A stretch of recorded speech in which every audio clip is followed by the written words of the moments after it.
contestants should be able to compete in the same pageant with natural-born female or male. Why or why not? Do you think gay and transgender contestants should be able to compete in the same pageant with natural-born female or male? Why or why not? Thank you. At this very moment of time, my dear friends and judges, allow me to say this, that I'd like to simply express and not to impress. This question is very crucial because this is really happening nowadays.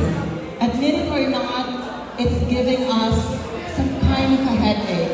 Every time that we are watching a transgender woman in a television that they are competing in Miss Universe, or let's say in Biological Women's Beauty Pageant. And not just that, if you are also watching sports worldwide, you can see that in Western countries, the sports are open to accept transgender women and transgender men in their own field. But if you're asking my very own opinion, am I in favor of this? I'd like to simply say that I am not in favor of transgender women and transgender men joining and competing against biological women and against biological men. Why? Simply because I believe that there is what we call borderline. And with that, I can say if we know how to respect borderline, we can build a more peaceful community.